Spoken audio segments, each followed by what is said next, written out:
Hi friends, it is the final day of Turnabout Goodbyes. We gotta get a not guilty verdict today. It is the third trial day. This is it. Also, we might be a little bit electrocuted, and that's a problem. Still don't really know whether Maya's okay. Well, I mean, she's okay. I don't think she's emotionally okay, though. You know what? We're just going to go into it. There's too much stuff going on. We just need to finish this out. We need to make sure that things go well and that we save Miles and make sure he gets that not guilty verdict. Let's do it.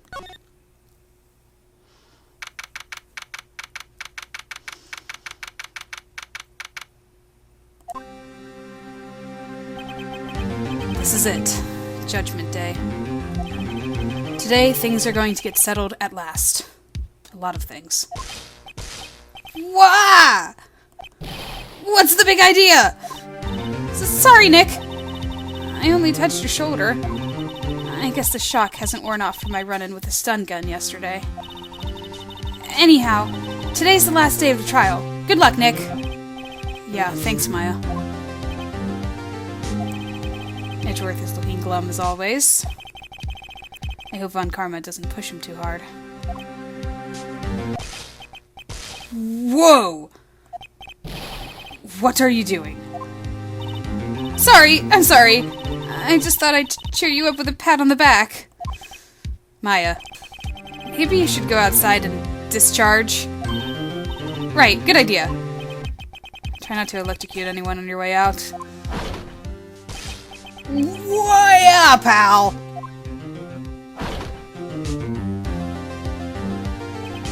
What's gotten into that girl?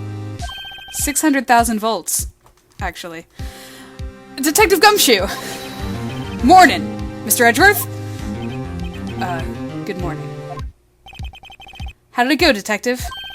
Have no fear, as promised, I've captured our runaway caretaker. I just brought him in. Took all night, pal. Thanks, Detective Gumshoe. You must be tired. Actually, after that shock I got on the way in, I feel pretty good. Yogi says he's forgotten his own name. But that has to be a lie. Why would he want revenge on Edgeworth if he couldn't remember his past? He does remember, and I'm going to prove it.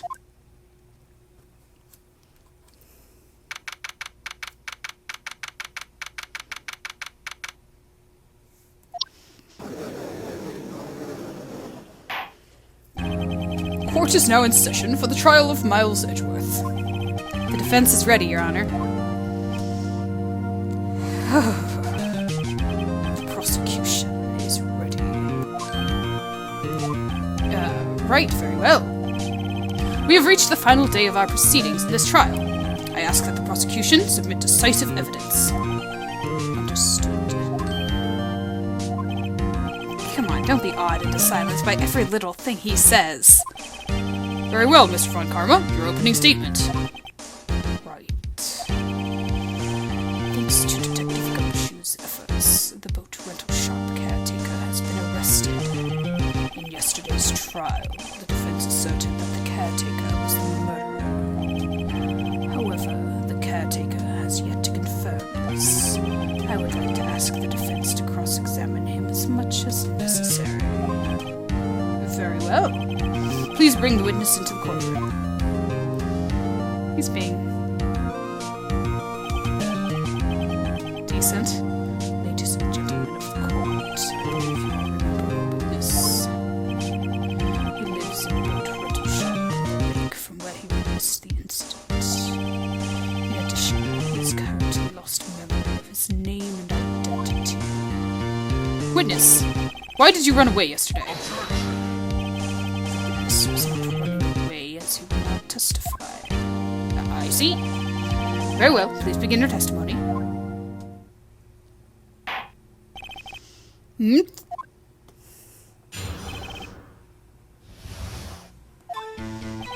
I'm really sorry about just leaving yesterday like I did. But it wasn't running away or nothing. I went to buy some food for Polly, see? I figured I got nothing to do with this incident anyhow. I mean, I need one of those motive things, right? And I don't got none. So my testimony yesterday stands as is. Very well. Let's begin the cross-examination, shall we? He has to know his name. Yanni Yogi, you're Yanni Yogi, and I'm going to prove it.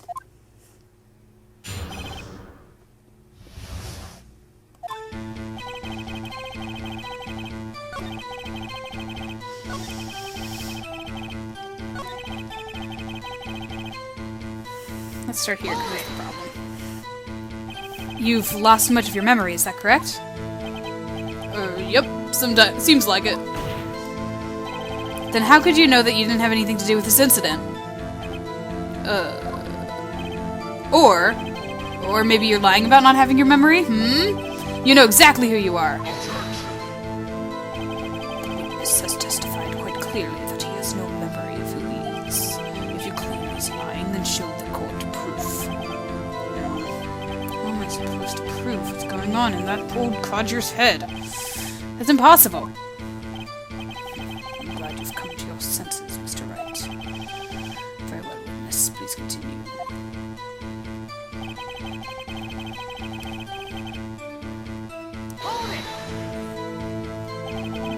How can you say you had no motive? I say you do. You had a grudge against Edgeworth and the victim, Robert Hammond. That's why you took revenge on them, right? Please don't make me repeat myself, Mr. Wright. This witness has no memory of anything beyond several years ago. He can't hold a grudge. It's impossible. You have to prove he's lying about his memory. Otherwise, it's going to be the same thing over and over until the trial ends. Might I say something, Mr. Wright?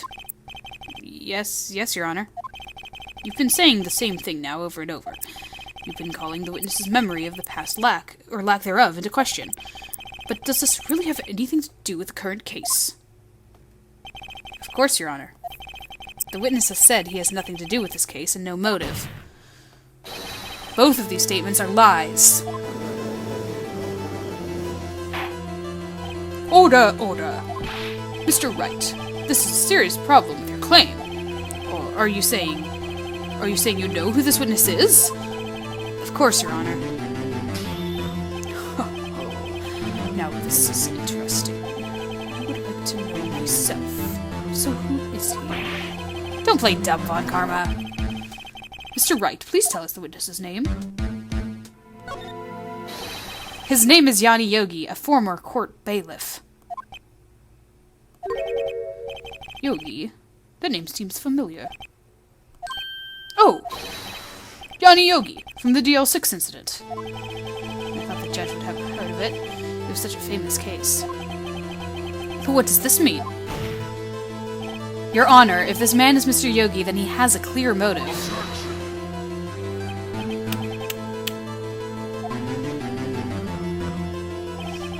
Jumping to conclusions again, Mr. Wright. This witness is Yanni Yogi. Fascinating.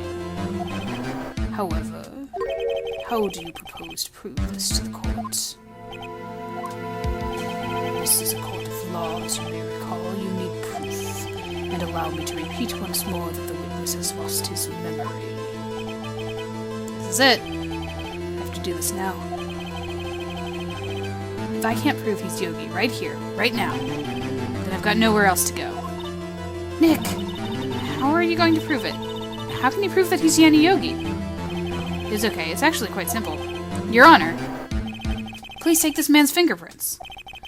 Then we'll compare them to the fingerprints on file for Yanni Yogi 15 years ago. I see, that makes sense. Huh? I'm so very, very sorry, Mr. Wright. Why? The witness has no fingerprints. What? What? No fingerprints? You see, before I worked as a caretaker, I worked at a chemical plant. I burned my fingers working with the stuff. Yep. What? Yogi, you sneak. You burned your fingerprints off to hide your past. Well, if the witness has no fingerprints, I guess we will not be able to prove his identity. No. Well, what will you do, Mr. Wright? It seems that the case has been decided. No. No. I know what happened. I know everything. I just can't prove it. But no, I can't let it end like this. I can't lose. There has to be another way. There is no one who can testify as to who this witness is. No one. Nick, what are we going to do? I didn't even consider that he might have erased his fingerprints. What do I do? Well, Mr. Wright, perhaps you'd like to cross-examine the parrot for a little comic relief. Yeah, very funny. You're a sore winner, Von Karma. Wait a second. Cross-examine the parrot. What is it, Nick? No, you're not going to. Your Honor, the defense would like to take Mr. Von Karma up on his proposal. Take Mr. Von Karma up? On his proposal. Exactly, Your Honor. I would like to cross-examine the witness's pet parrot.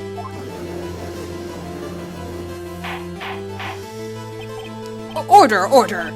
Well, what do you think, Mr. Von Karma? You didn't even ask. This is a farce. I object. Wait a second. You were the one who suggested I cross-examine the parrot, Von Karma. I have a right to do as you suggested.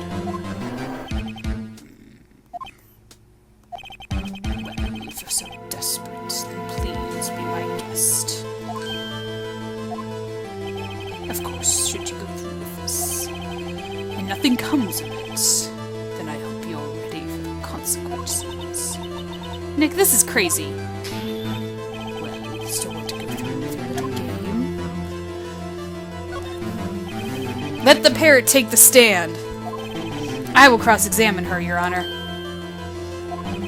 This is the most ridiculous thing I have ever heard. Von Karma's rigged every person's testimony, every piece of evidence, except the parrot. She's my last chance. At least, I think so.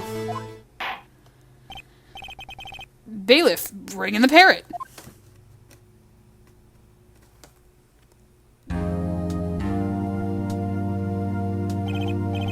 That's quite a bird.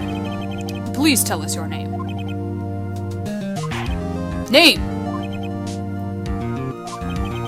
The witness is ignoring me. It must hurt to be ignored by a bird.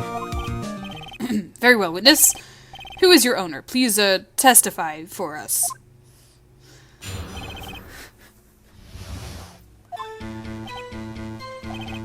Hello.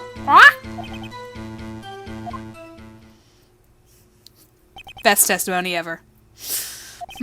Certainly the most concise testimony we've heard so far. Very well. Begin your cross-examination. Right. What are you going to do, Nick? I don't know. What do we do, Maya?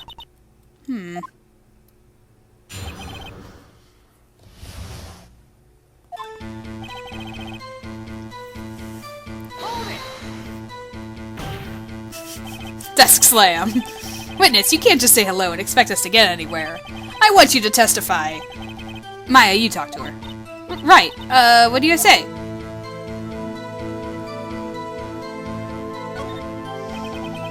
Remember, 2 days ago?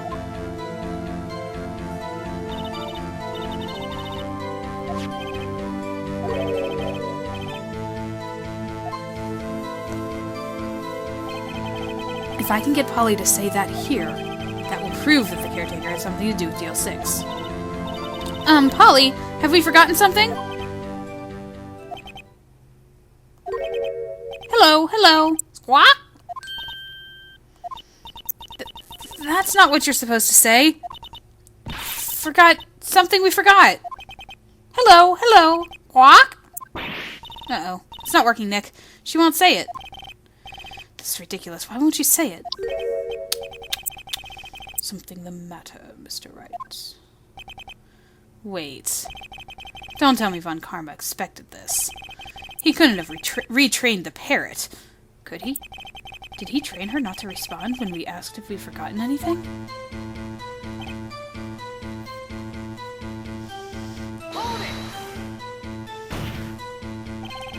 Witness, you're here to speak. You must speak to me. Frankly, I can't believe that you're speaking to the parents. Well, I guess we should try to get some information out of her. We need to show the judge that her owner is Mr. Yogi.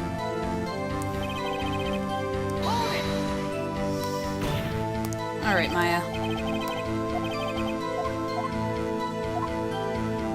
What's your name? Maybe I should get her to say her name. After all, the judge wanted to. Polly, what's your name? Polly, squawk! Mr. Wright, I think we've established that this parrot is named Polly. Does this have anything to do with our owner's identity?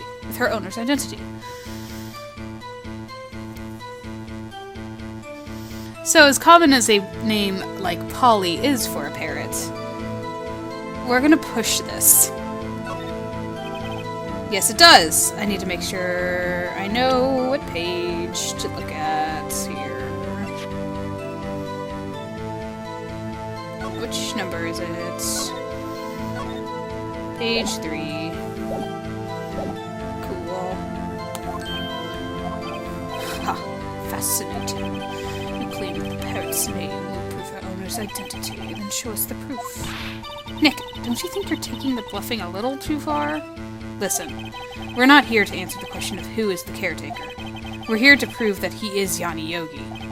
All we have to do is tie the name Polly to Yogi. Your Honor, the proof that the parrot's name reveals the caretaker's identity. The DL6 case file? That is quite a large file you have there. Which page is this proof on, then? I knew he was going to ask me that. Show us, or stop wasting our time. Very well, Mr. Wright. Please show us the page. Where in this file is the information connected to the parrot's name? Suspect data, of course. I guess I didn't need to know the number.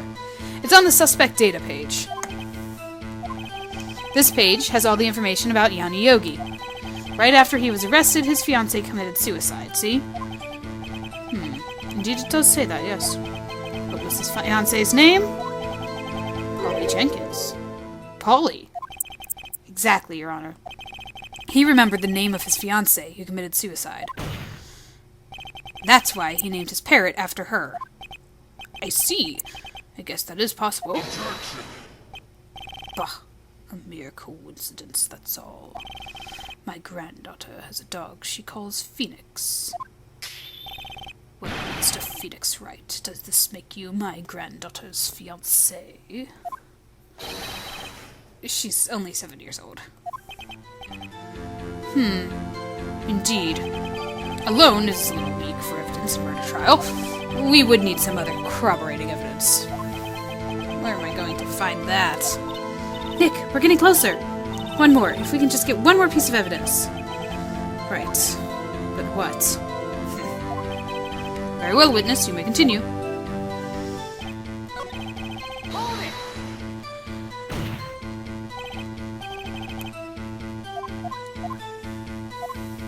Last thing. Maybe I'll get her to say the number of that safe. Huh? The safe? Why? Let's just try to get her to say anything, okay? Polly, what was the number of the safe in the shack? 1228. 1228. My, what a reckless parrot. Well, Mr. Wright, you aren't claiming that this number has something to do with the caretaker. Actually, it does. That's why I had her say it. Ridiculous. How can the number to a safe tell us who the caretaker is? Show us your proof. What could possibly link this number to the caretaker's true identity? Shall we come back to this again? Take that! The DL6 case file. What is this obsession you have with that case? Mr. Wright, where in this file is something relating to that safe number? Under the case summary. It's on the case summary page. The case summary? Specifically the date on which the DL6 incident occurred. The date of the incident, December 28th. Why, that's today's date, 15 years ago. And the number on that safe is 1228. Ah! He used the date of the DL6 incident as a number for his safe, Your Honor. That's how important that date was to him. I see. It certainly is an interesting coincidence. People often do set their secret numbers to dates. Bah, this is not tangible proof. I set my ATM cards number to 0001 because I'm number 1. This has nothing to do with the date. Nothing. Did you just tell us your ATM number? Your PIN number? That's enough. I think we've reached a conclusion here. This is a mere coincidence, that's all. True, that is a possibility. However, two coincidences at the same time seems more than like a pattern to me. What are you saying? Summon the caretaker of the boat shop. Immediately. Witness, tell us your name. Wait. This witness, he doesn't remember. No. It's okay.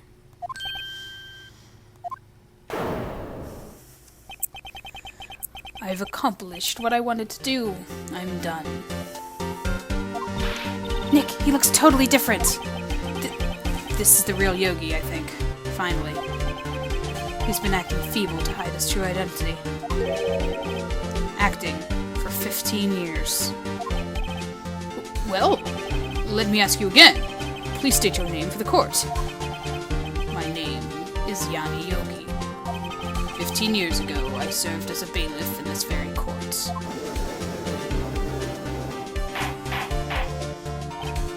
Order, order. Yanni Yogi, so was it you who killed Robert Hammond? And tried to frame Miles Edgeworth for his death? Yes, it was me. I did it. That was easy.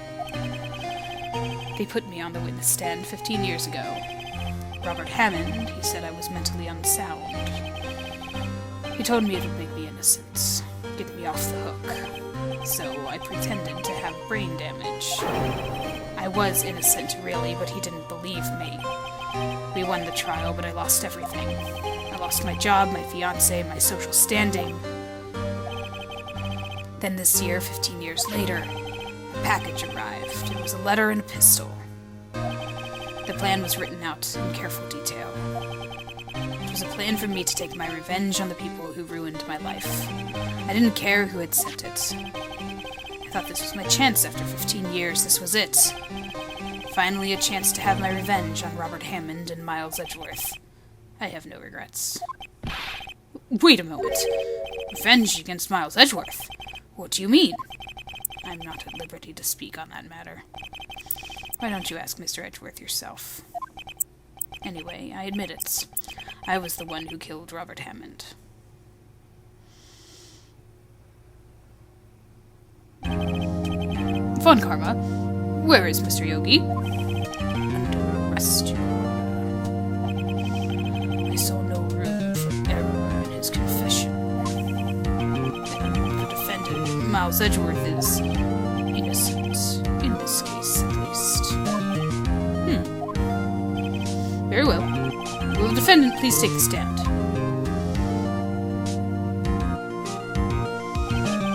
There are a few mysteries left unsolved. Still, you are cleared of suspicion for this particular case, so I would like to pass judgment on the murder of Mr. Robert Hammond. Any objections?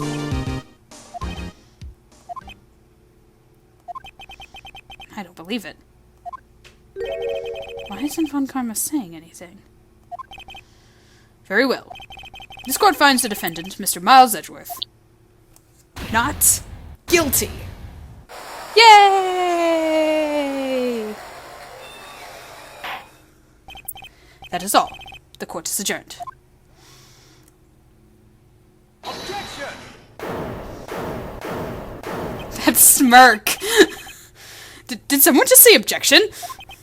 It wasn't Von Karma. But that means no. Edgeworth? Your Honor, I object to your judgment. What do you mean? I'm not innocent at all. As we have heard, Yanni Yogi killed Robert Hammond in revenge. But revenge for what? Nick! Edgeworth is trying to confess. He's going to say he's guilty. He's going to tell them he was the murderer in the DL6 incident. He's going to tell them he killed his own dad. Uh-oh, what do I do?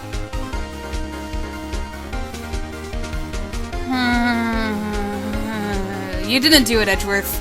You did not do it. Objection! Objection! The judgment has already been passed. I object to Edgeworth's outburst. Didn't something like this happen yesterday, too? I believe a certain witness raised an objection after a guilty verdict was passed. That would be Larry. We must hear this new statement. We must hear Miles Edgeworth. He's right. We have a duty to hear Mr. Edgeworth out.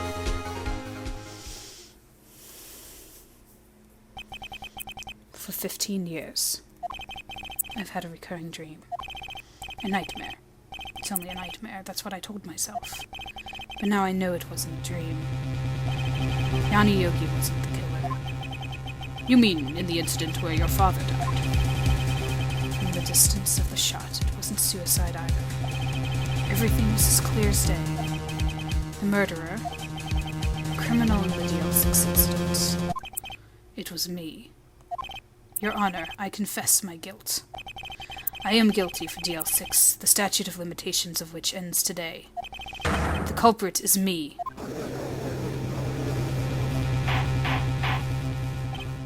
Order, order. This is certainly unexpected. The defendant, declared innocent, is confessing to a different crime. A crime for which the statute of limitations ran out today. I'm not really sure how I should deal with this.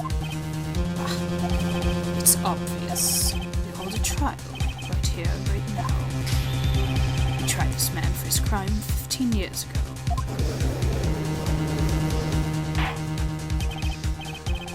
I think I would like to take a 5-minute recess. During this time, I will consider the appropriate course of action to take. Court is adjourned.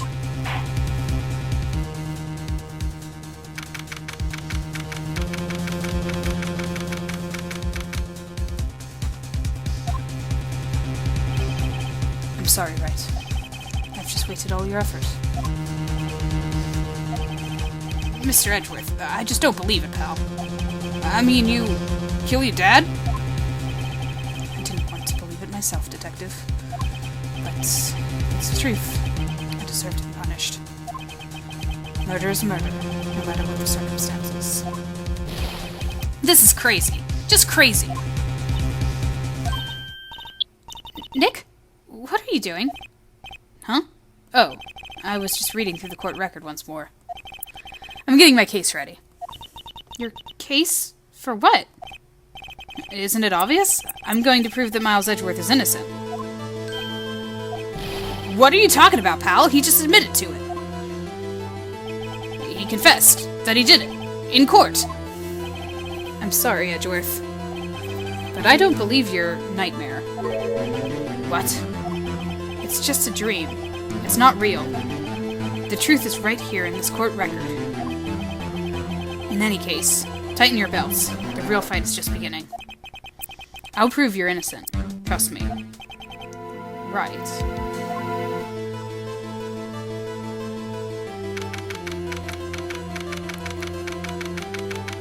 It's a case within a case. We get one chance at this. Then I would like to resume our trial. Judge, Miles Edgeworth has admitted his own guilt. He has confessed his crime. Let us begin by hearing his testimony. Then, though pointless, let the defense do their cross-examination. The statute of limitations on the DL6 incidents runs out today. Though it's an invention for me, I'd like to run this one by the book. I see. Does the defense have any objections? No, Your Honor. Upon karma, you knew this was going to happen from the very beginning, didn't you? Very well. Will Miles Edgeworth take the stand?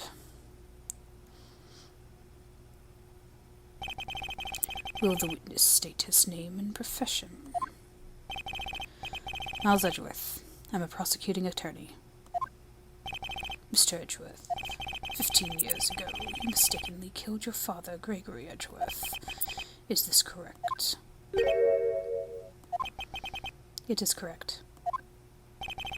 then testify about this matter to the court. When Edgeworth was telling me about his dream yesterday, I noticed something. One detail didn't quite fit. That will be the key, but only if I can get it to work. Please, please.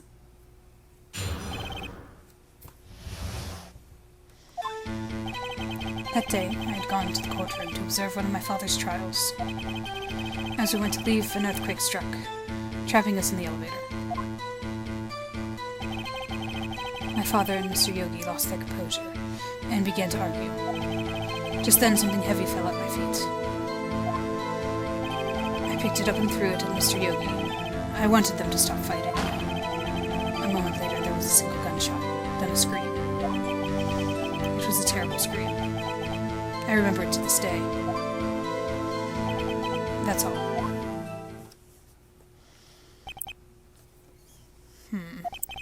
And until now, you thought this memory was a dream? We were stuck in that elevator for 5 hours. The oxygen in the elevator ran out, and I lost my memory of the events. The same claim Mr. Yogi has made. Very well. Mr. Wright, your cross-examination, please. Yes, Your Honor. Alright, Miles, let's get to the bottom of this.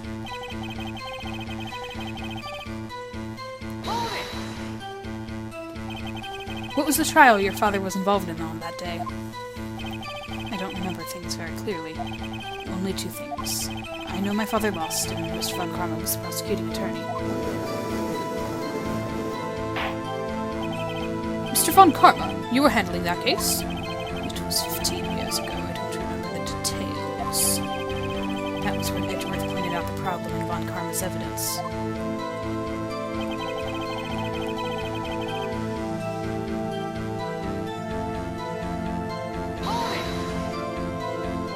So there were 3 people, including yourself, trapped in that elevator? Yes, myself, my father, and Yanni Yogi. We were fine at first, but then as time passed and no one came to help...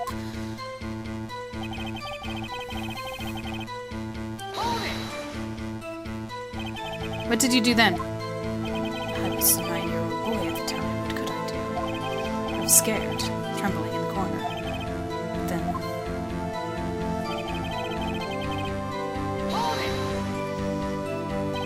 What was it? A pistol. I assumed it was the bailiff Yanni Yogi's. The safety must have come off when it fell from its holster. And you picked it off. What happened next?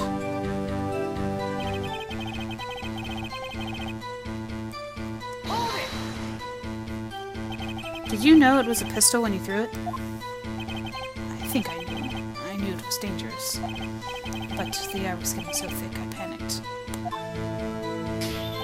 So, you're saying that you threw the pistol at Mr. Yogi? I was in a daze.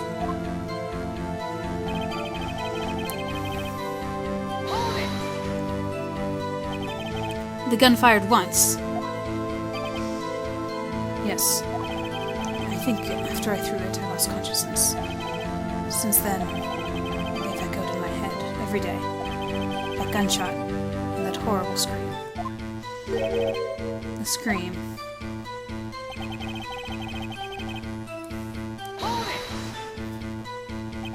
To this day? Yes, I can practically hear it now. I doubt I will ever forget that scream as long as I live. There it is. One part of that testimony clearly contradicts the evidence. I don't know what it means. Alright, let's look at the evidence.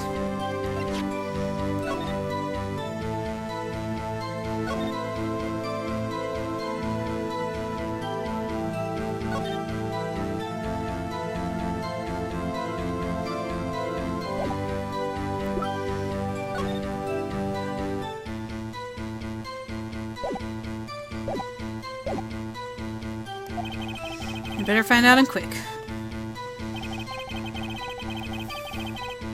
Alright.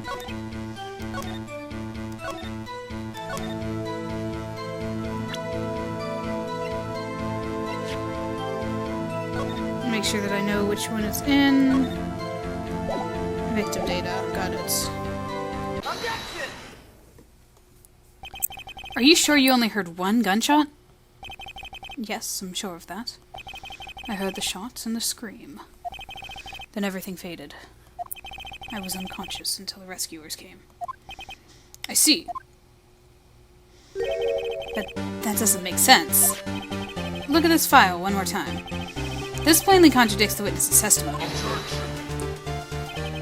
Try tracking out that file, don't you?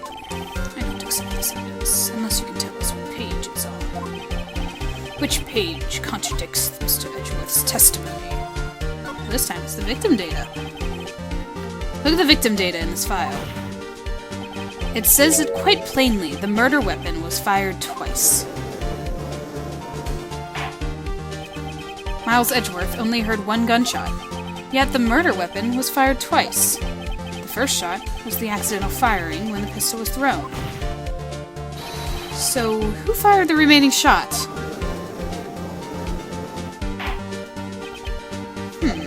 Was there perhaps another shooter who fired the second shot? Your Honor, as I'm sure you're aware, this incident occurred 15 years ago. The evidence is dated. The pistol did fire twice, however, we didn't know when that second shot was fired. It might have been fired the day before the incident. There is no proof that the second shot had anything to do with this incident. What? I see. You do have a point. Mr. Wright? The murder weapon was fired twice, as we've heard. One of those shots was fired by the defendant, a boy at the time. Do you have any proof that the other shot fired had something to do with the case? Of course it did. Your Honor, I think I will be able to show you proof. What? Impossible. Now, Mr. Von Karma.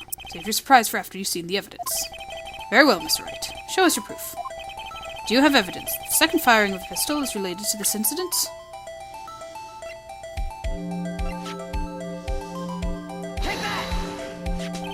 Look at this photograph. Oh, it's that phrase again. I feel like it's going to be all the cases. Look at this photograph. This is a photograph of the scene of the crime, 15 years ago. I can see that the victim lying there is Gregory Edgeworth. This proves the murder weapon was fired twice, at the time of the incident. This photo proves it. So, let me get this straight. This photo proves 2 shots were fired where? Your Honor, please get a clue. Show the judge the contradiction in the photo. I wonder if you guys have been looking at this the whole time being like, what is that there? What's with the extra bullet hole? What's going on there? Was he shot through the elevator or something? As should be obvious, the contradiction is here. I see, a bullet hole in the door. Your Honor, Gregory Edgeworth was killed by a shot from the pistol. Yet there is also a bullet hole in the elevator door. We also know that the murder weapon was fired twice. Thus, someone other than Edgeworth fired that second shot.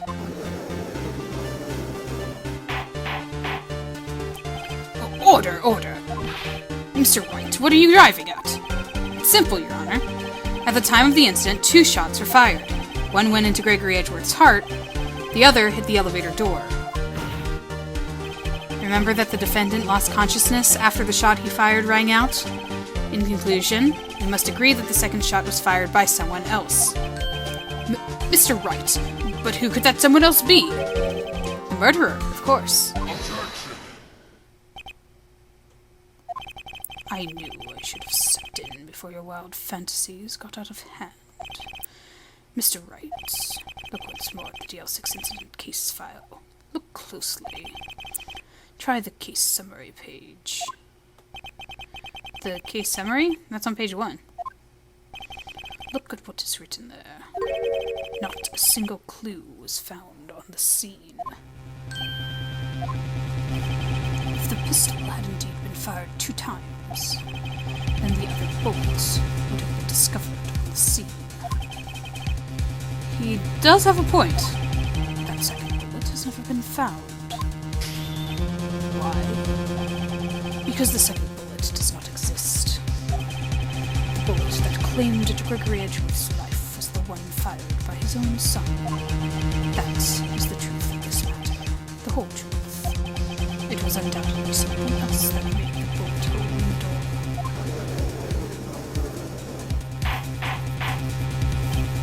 door. Order! I will have order. Mr. Wright has proven one thing to us quite clearly. The murder weapon was fired twice at the time of the incident. However, as Miss von Garba says, the second bullet fired was not found. It is highly unlikely that the police merely overlooked the second bullet. So all we have is the single bullet fired. I'm afraid I'll have to discount the defense's claim. I praise the judge for his wisdom in this matter. Yeah, how did this happen? I don't believe that the second bullet didn't exist. Was I wrong? Have I been wrong about this whole incident? What are you doing, Nick? Why aren't you raising an objection? I'm sorry, Maya. What? It looks like I was wrong. Nick? If the second bullet wasn't there, then all my conjectures are for nothing. No. But you said you'd do it, Nick. You said you'd get Edward declared innocent. I'm sorry. It's just... when I saw the photograph, I thought that 2 shots had been fired. I was so certain of it. I thought I'd won. I thought there was another person, someone else who fired the killing shot. But now, I was wrong to think it could be that simple. This case has stood unsolved for 15 years. Nick... Well, it seems that we have finally cleared up this incident. Only 1 bullet was found at the scene of the crime. That shot was fired by Miles Edgeworth. Precisely. I would like to ask one thing of Miles Edgeworth before passing my verdict. Have you been paying attention to the trial so far? Yes, Your Honor. Do you have any objections? No. No, I do not. So you killed your father, though that was not your intention. Yes, I did. Oh no. He's confessing. Very well. The statute of limitations on the murder of Gregory Edgeworth runs out today. Therefore, I must pronounce the verdict on the defendant today, right here. Right now. Indeed. Does anyone have any objections? I've been here before. It's just like my first day in court. There's so many things I know I should be saying, but my mind's gone blank. I can't find the words.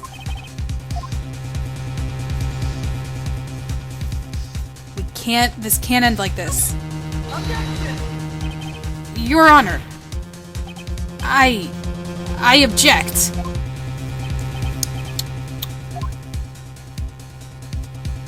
Mr. Wright, on what grounds do you object? Nick? I don't know. His case is perfect. Oh no. Gah. It must exist. The second bullet. What? What did you just say? Nothing. The second bullet must exist. But where? Someone took it. It seems waiting is not going to produce us any answers from Mr. Wright. Desk slam. Wait, Your Honor! The second bullet. It, exists. What? But we've just heard proof that it did not exist. I realize that, Your Honor. I'm really grasping here. It's just someone took it from the scene of the crime. That's what happened. But who? The murderer. The murderer. Then tell us, just who is this murderer? I'm still thinking about that one. So the criminal took the second bullet. Why would he? Huh? First of all, how would he have found it? It's not easy to find a straight bullet, Mr. Wright. Was there some pressing need for the murderer to search for that bullet?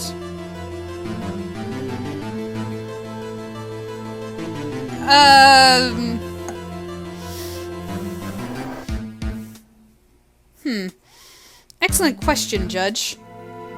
Was there a need for the murderer to find that bullet? To frame somebody else?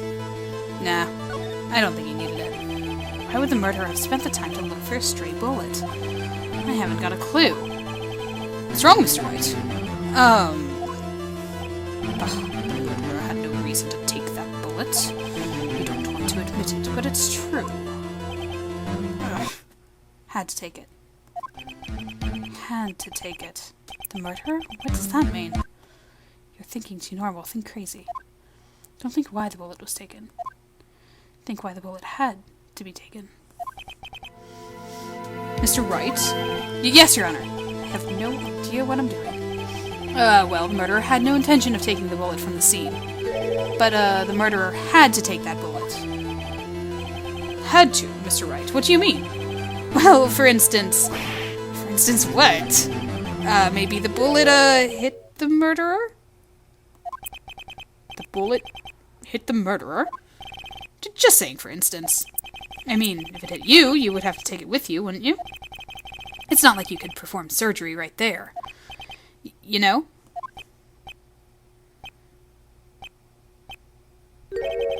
Wait a second. I was just talking off the top of my head, but what if that's really what happened? Let me get this straight. So at the time of the murderer himself was shot, and he left with the second bullet still inside, thus leaving only one bullet at the scene of the crime. Yes, I guess that's how it would work, yes. But there's a problem with that. The other two people rescued from the elevator, Miles Edgeworth and Yanni Yogi, were both unharmed. So that would mean the murderer came from outside, yes.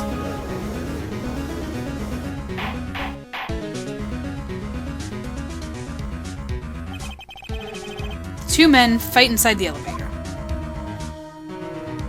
Trying to stop them, the boy picks up the pistol at his feet and throws it. The pistol discharges and the bullet goes through the elevator door and hits the murderer outside. The boy loses consciousness. Then the murderer opens the elevator door and sees the men inside.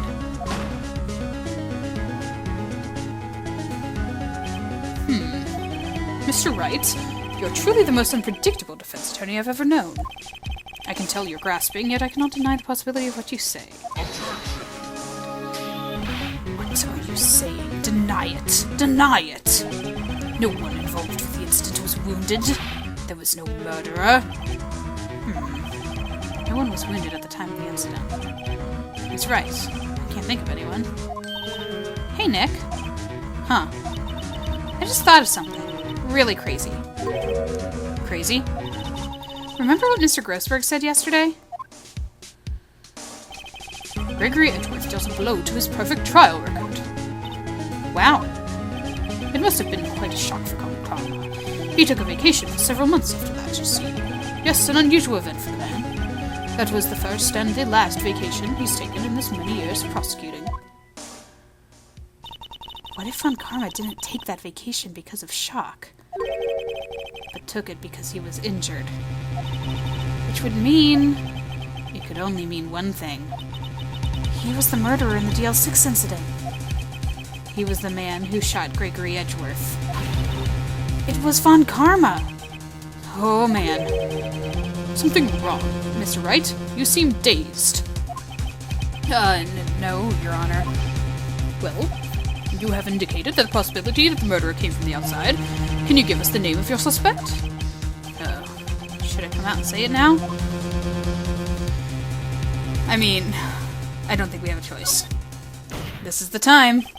Your Honor, there is a suspect. One lone suspect. Well, this is certainly interesting news. Very well, Mr. Wright.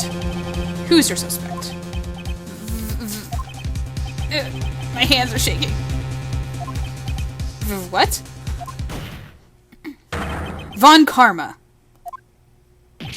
Von Karma? That smirk.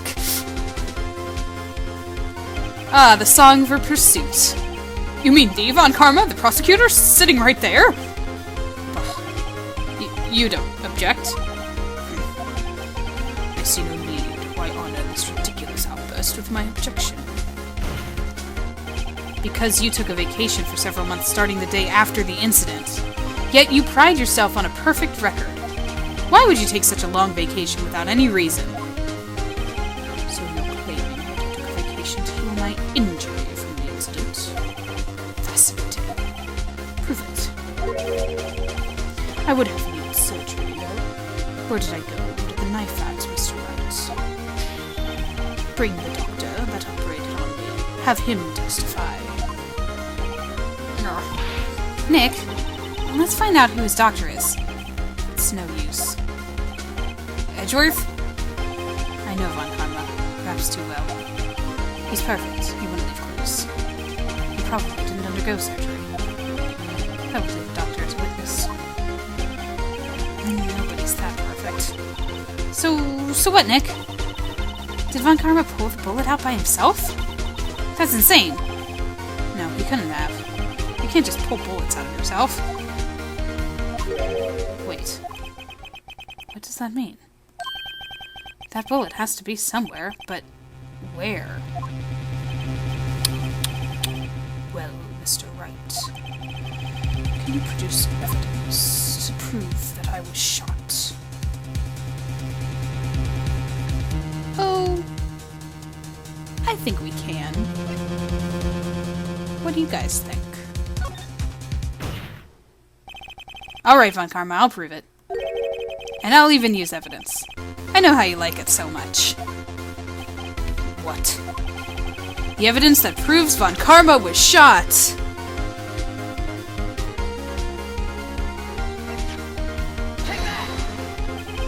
Von Karma is perfect. He wouldn't risk surgery, leaving an evidence trail.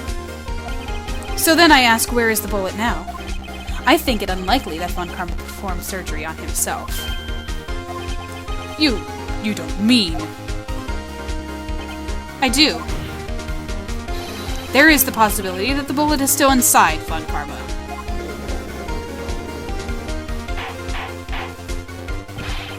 Is that even possible? For all these years? Well, there's one way to find out. We could use this metal detector. Well, Von Karma, I'm going to run this over you and see what we find. Haha, look at him now! He's squirming. I refuse. You refuse? But refusing this means... You acknowledge that the bullet is still inside you? Order! Order! Order! Your Honor, the defense requests that we be allowed to use the metal detector. Judge, I call for suspension of this trial. This is an invasion of privacy. The statute of limitations runs out on this case today. It was you who said we had to end it right here, right now. Enough. I permit the use of the metal detector. Mr. Von Karma, you will submit yourself to testing. Nick, what does this mean? I don't know, but we have to give it a shot.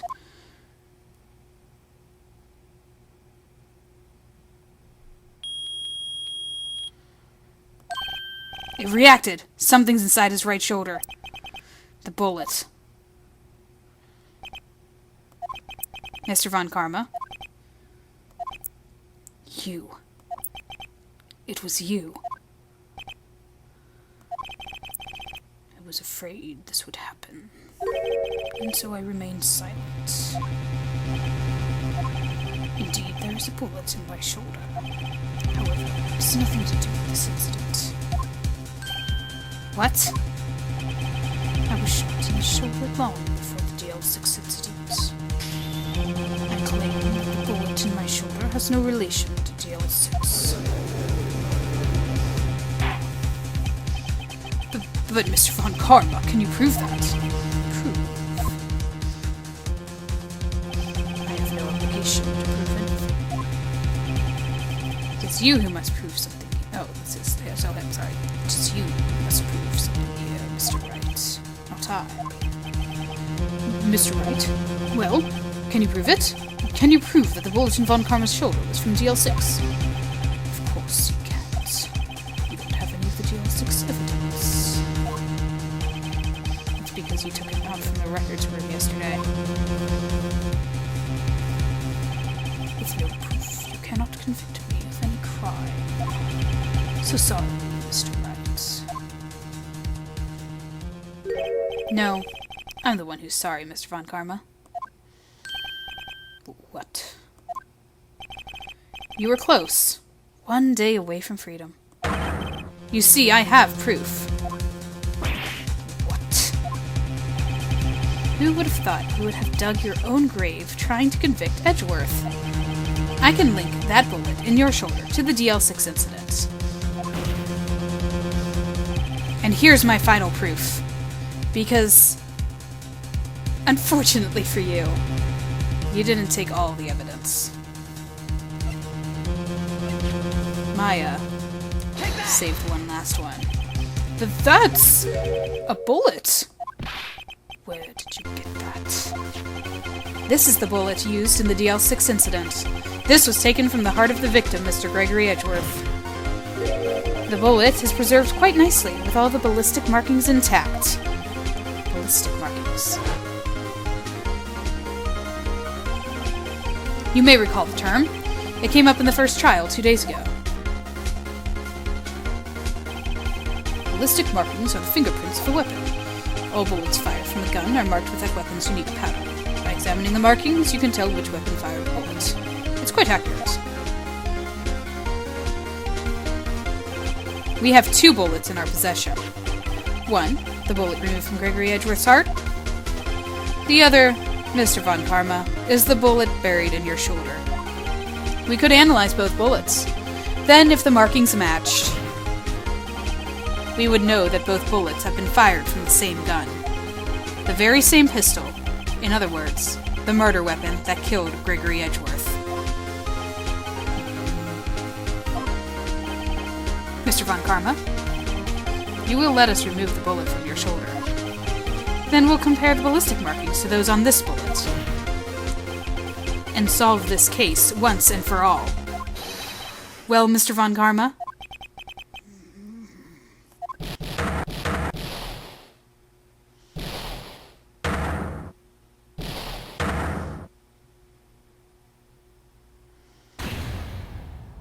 That scream.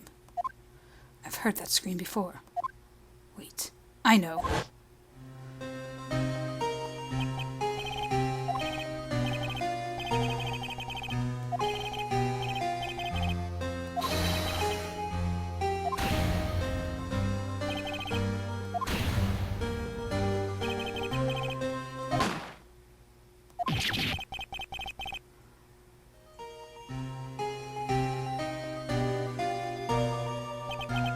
It's that scream I heard in the elevator 15 years ago.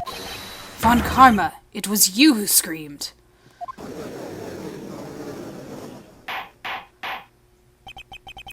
Mr. Von Karma?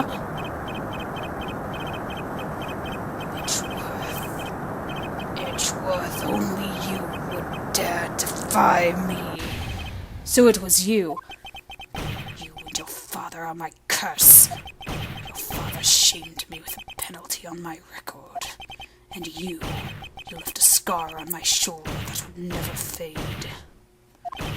I'll bury you. Bury you with my bare hands. Death! Death!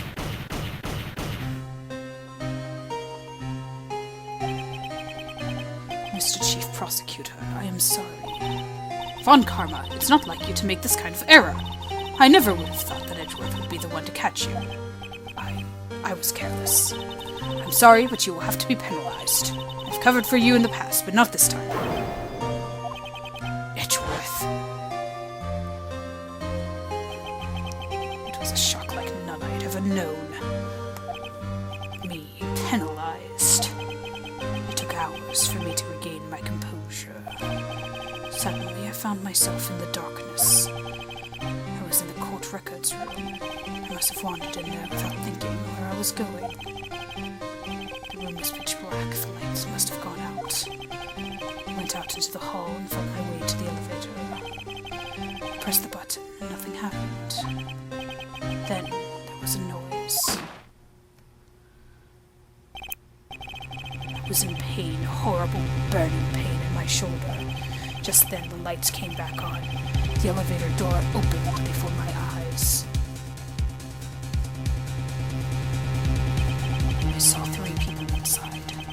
lying unconscious from the oxygen deprivation. Much to my surprise, a pistol lay at my feet.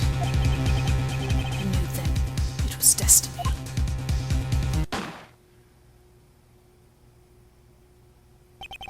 In his last moments, Gregory Edgeworth was still unconscious. He died never knowing who had shot him. Later, he spoke through a medium blaming Mr. Yogi. He was fooled. It was the perfect crime.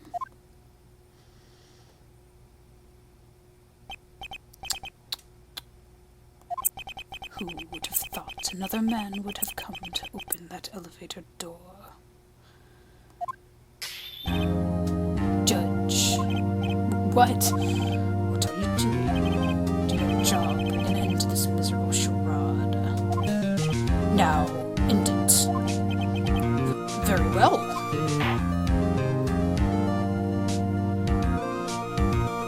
It appears that we have come a very long way to the end of this maze. 15 years later. Mr. Miles Edgeworth? Yes, Your Honor. You were innocent. You are innocent. As you said, it was all a nightmare. Yes, Your Honor. This court finds the defendant, Mr. Miles Edgeworth, not guilty. Again. Yay! For real this time. That is all. Court is adjourned.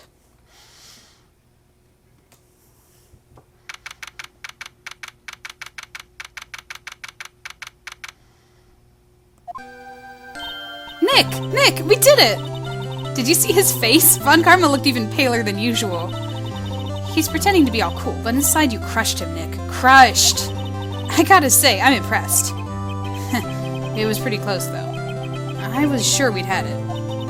I know, I was on the verge of tears the whole time, myself. But now it's all just a good memory. So it's finally over, Edgeworth. Right. Yeah? I'm not sure how to say this. He really has trouble saying thank you, doesn't he? Just... It's fine, dude. I know. Try thank you. I see. Thank you, Wright. You're welcome. I think you could have done better than that. Sorry, I'm not good at this sort of thing. You got a lot to learn, Edgeworth. Dear. Whoop! Amazing, pal! You pulled through just like I thought you would. I'll never forget this. I owe you one, pal. And tonight, let's party. Dinner's on me. Yeah, my salary went down a bit this month, but who cares? See, Mr. Edgeworth? You should take a lesson from Detective Gumshoe. That's how you say thank you. I see. Whoop.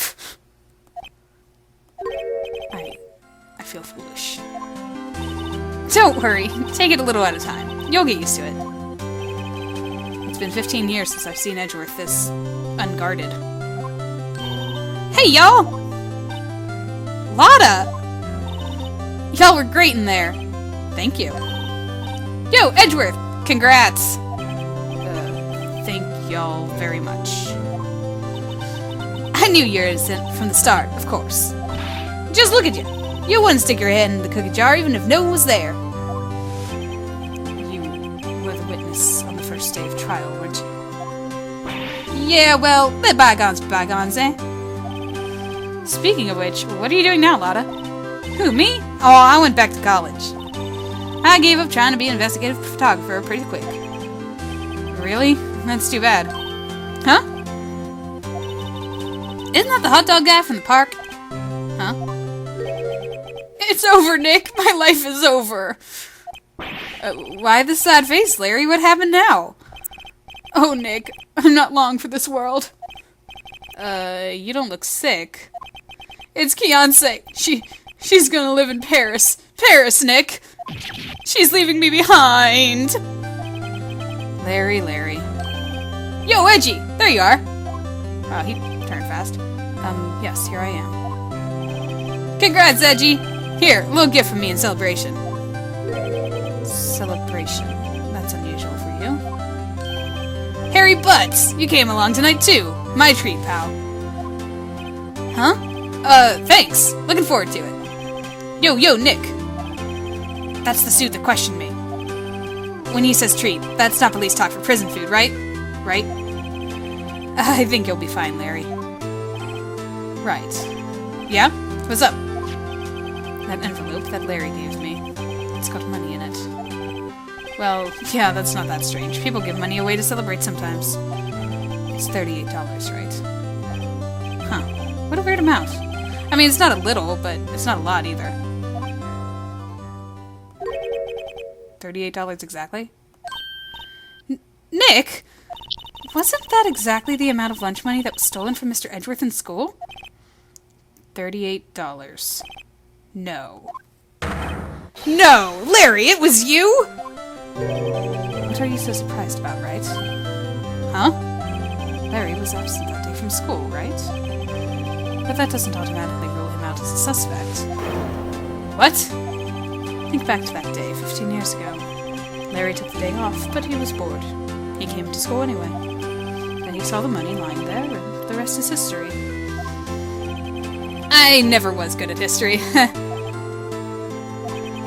Edgeworth. You didn't know, did you? I suspected. I just couldn't picture Larry protecting you like he did that day. Everyone else was saying you did it. The whole class was against you, remember? Yeah, too well. Right, you may not know this, but we used to have a saying back in school. When something smells, it's usually the butts. I know! Really, Wright, I'm surprised you didn't figure it out. Well, this is sure an unexpected turn of events, huh? Edgeworth. You should have told me. Now, Nick. It was 15 years ago.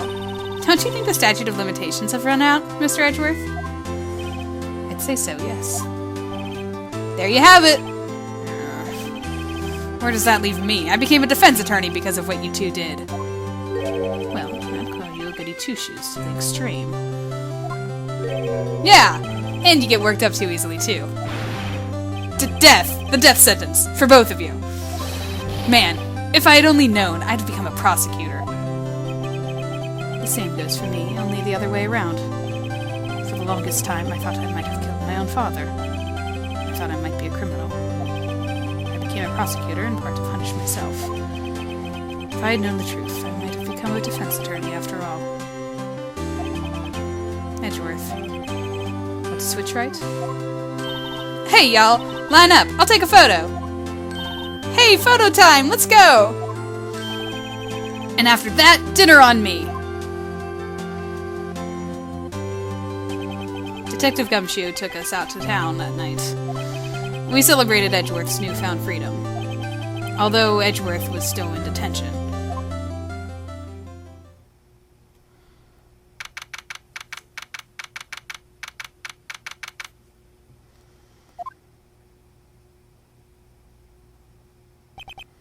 Whoa, I went a little overboard yesterday. My head hurts. It's still only 5. Maybe I should go back to sleep. What's this? A letter? Good morning, Nick. You were really impressive yesterday. Seeing you, it made me think about what I'm doing here. I'm a spirit medium, in training, of course. I wanted to help Mr. Edgeworth, too. I wanted to help you. But I couldn't. I was useless. So I've decided to go back to my training. I'll become a full-fledged spirit medium for starters. I couldn't say it to your face, so I left this letter. Goodbye, Nick. Goodbye? What time is it? Yeah, the first trains for the mountains have already left. To the station!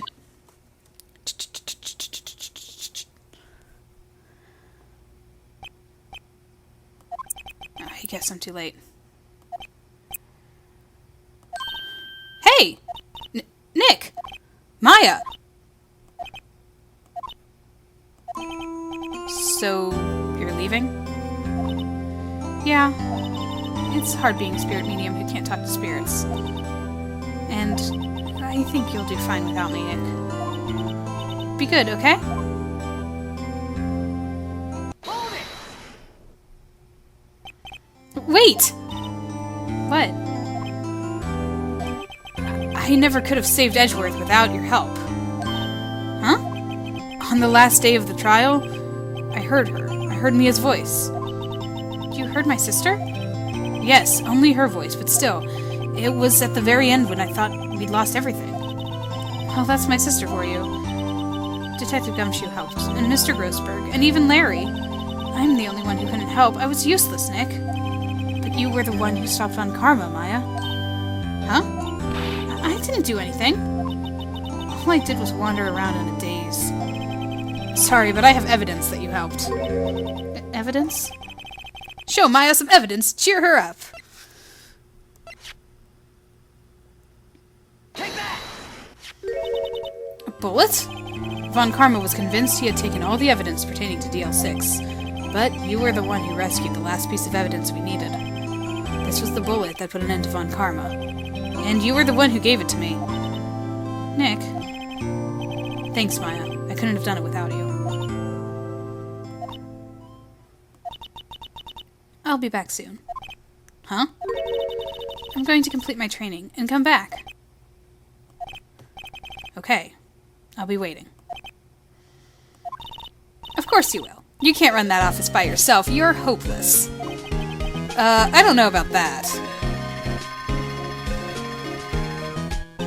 So, bye! Bye.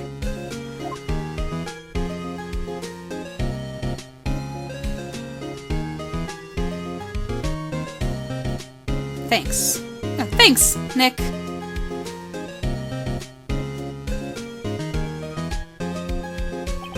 And so my story ends. Time to turn a new page and say goodbye to the novice defense attorney that I once was. Now a new story begins. With the same old crazy cast of characters. Don't think you've graduated yet, amateur.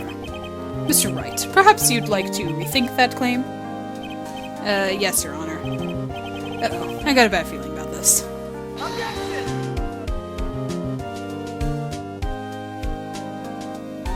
We're at the credits, guys. I did keep saying that this was the last case, and no, it's not technically... You know what? Just watch the credits, it's fine. Hey, pal. Mr. Edgeworth came down to the precinct to wish me a Happy New Year. Talk about a pleasant surprise. Whoop! Detective Gumshoe! Then he hung his head low and went right back outside. Kinda like he was embarrassed or something. Strange, huh?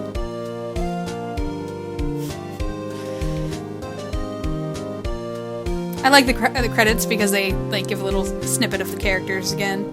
It's fun. Huh? Nick? Nah, haven't seen him lately. Who, me? I've been working at a cheese shop. That Missy's a nice lady, but she's not exactly what you call a cheap date. Huh? Oh, she's in Hawaii right now, yeah.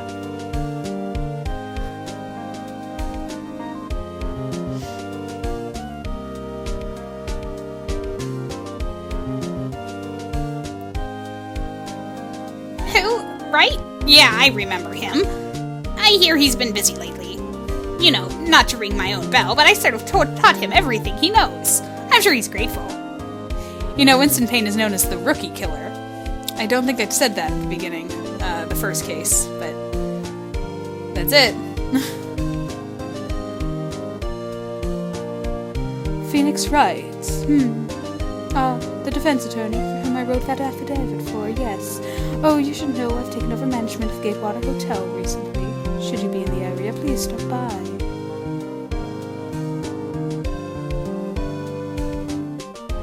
This is my way of trying to remember all of the voices that I used for these characters. Ahem! Oh, it's you. Phoenix Wright. Ah, yes, Mia's understudy, was he not? I wonder how he's doing. Haven't seen him of late. Ah, the days of my youth. Like the scent of fresh lemon, you see. I wonder who we are in this case. Because apparently we're not Phoenix. Are we Maya? Is Maya running around? Phoenix Wright? He's an actor? Well, I'm not buying it. You can be a star with a name like Phoenix.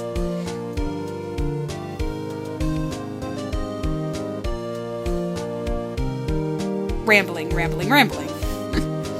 So I'd use this time to, like, talk about the case and stuff, but then I'll keep getting interrupted, so... I'm pleased to announce The Pink Princess is a hit.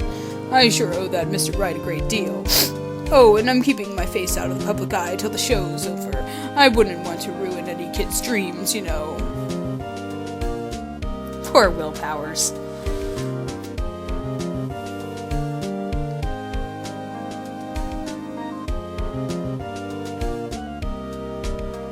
Oh, I got a letter from Maya the other day. It sounds like she caught a cold standing under a waterfall. I wanted to visit, but didn't have time, so I sent her some Pink Princess trading cards. She says she can't buy them where she is. What kind of place is she living at, anyway? So I guess it's not Maya who's running around. Weird.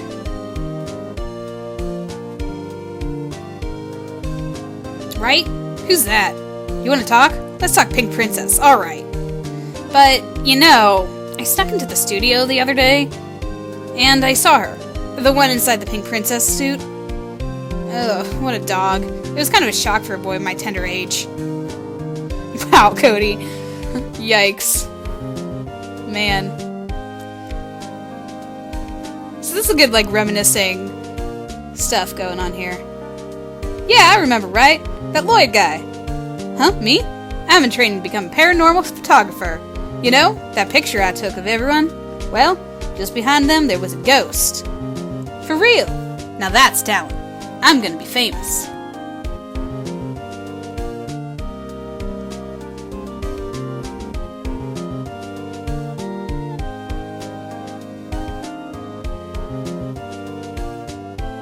There's the photo.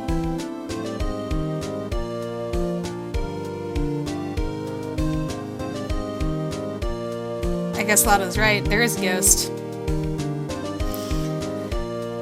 So...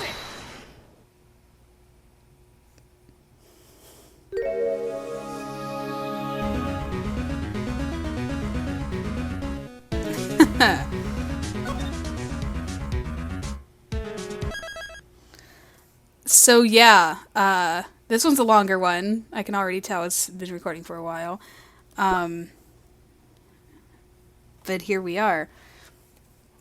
Turnabout Goodbyes, my favorite case of this game. I love the backstories. I love character relationships. So that's either quirky characters or character relationships are going to get me really liking these cases. And this one was just, it was very deep into backstory and learning about the past between Larry, Miles, and Phoenix, and it's just great stuff, and being able to stick with Miles and get him that not guilty verdict, even with all of his nightmares against this creepy evil dude that you can see right here. Von Karma is horrible. He is quite a villain. I hope that I did him justice with his voice. I hope that you could hear his voice. I was looking at my recording and I'm like, I hope that it's loud enough because it's super deep and super evil, but, well, we'll see. Yeah, so this is my favorite case of the game, and I've told you why, and hopefully you enjoyed it too. It went a little longer than episode 3 because it is kind of like the big final boss sort of thing, and it's got the credits going. You just saw the credits roll. The credits roll at the end of each game and do those little snippets for each character, so that's really fun. You get to hear kind of what's going on with them and what they're doing in the time between. So next time we have Rise from the Ashes, as a Phoenix ought to do. I will tell you a little bit about this case next time when we get there. Mainly that I'm not really that familiar with this one. This is one that's going to be a little tricky, but like I said, I'm going to tell you all that later when we start it. But in the meantime, that was it. Hope you've been enjoying. Hope you continue to enjoy. Hope you continue to tune in next time with episode 5, this bonus case that I'll tell you more about. And Talk to you then.